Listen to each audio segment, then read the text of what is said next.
अंधेरीमध्ये एक मेळावा होतोय आणि आरोप केला जातोय की इकडे चिनी मालाचा उत्सव साजरा केला जातो। तुम्ही सर्वजण या गोष्टीला साक्षी आहात। आज शिवोत्सव होतोय। शिवसेना प्रमुखांचा वाढदिवस ज्या जल्लोषात साजरा केला जातोय आपण पाहतायत सर्व भागातून शिवसैनिक कार्यकर्ते एक उत्साहाच्या वातावरणामध्ये या ठिकाणी येतात आणि याला काही जर टीकाच काही लोकांना करायची असेल तर त्यावर इलाज नाहीये। परंतु आमच्या त्यांना सुद्धा शुभेच्छा आहेत।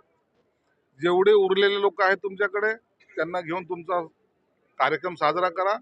परंतु खऱ्या अर्थानं ज्याला आपण मास लीडर म्हणतो ते एकनाथ शिंदे साहेबांच्या नेतृत्वात येणारा शिवोत्सव पाहायला जरूर काही लोकांना पाठवा, त्याचा व्हिडिओ काढा आणि नंतर ठरवा की माणसं चिनी इकडे आहेत का तुमच्याकडे आहेत।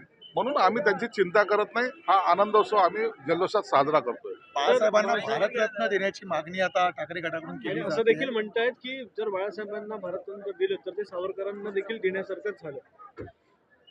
हे बघा, कुणाची तुलना करू नका। शिवसेना प्रमुख हे सर्व देशाचे हिंदू हृदय सम्राट आहे। सावरकरांचा एक वेगळा विचार होता, शिवसेना प्रमुखांचा वेगळा होता। दोघांनी हिंदुत्वासाठी काम केलंय, म्हणून तुलना करण्यासारखं नाही। दोन्ही महान व्यक्ती होते, म्हणून सावरकरांनाही भारतरत्न मिळाले पाहिजे आणि यांना आता जे सत्तेत होते काही काळ त्यांना आता हे उशिरा सुचलेलं शहाणपण आहे, परंतु तरी शिवसेना प्रमुखाला भारतरत्न मिळालं पाहिजे ही जी मागणी आहे ती मागणी काही चुकीची नाही। आमचाही त्याला पाठिंबा राहील। सर, सीएम असतील किंवा मग उद्योगमंत्री असतील नेहमी सांगतात की आम्ही उद्योग आणलेले आहेत, परंतु यांचं असं विरोधकांचं असं म्हणणं आहे की मुंबईचे आणि महाराष्ट्रातले कंपन्या आहेत तिकडे नेऊन पण त्यांचा डावाचं MOU केलं केला। काय? यांना आणखी ते कळायला थोडं टाइम लागेल।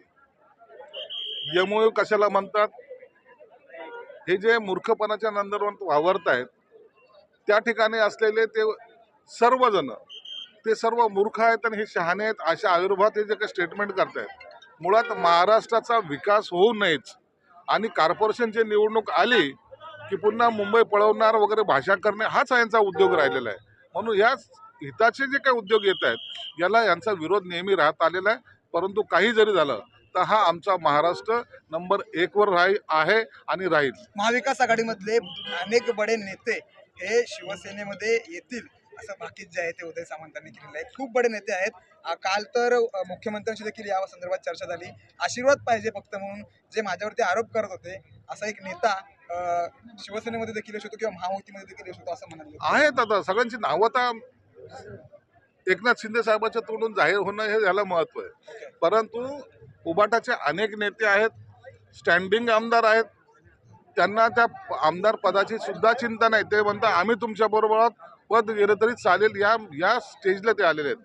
म्हणून आता या ज्या काही घडामोडी होत आहेत थोड्याच दिवसात आपल्याला कळतीलही आणि कोण कोण येत आहे याचा निर्णय सुद्धा शिंदे साहेब घेतील। आज काही घोषणा होईल? अब्दुल सत्तार आणि तुमच्यामध्ये वादाची ठेंगी पडली अशी चर्चा सुरू आहे संभाजीनगर पासून। काय नेमकी सत्य परिस्थिती आहे? सत्तारांसोबत काही मतभेद आहेत का? तुम्हाला पाडण्याचा सुद्धा प्रयत्न केला असे आरोप होते। हो, ते झालं तर गेलं, परंतु मी मतभेद कदाशी करत नाही। परंतु कोणी माझ्या नादाला लागलं तर मी त्याला सोडत नाही, हे माझं तत्व आहे। धन्यवाद.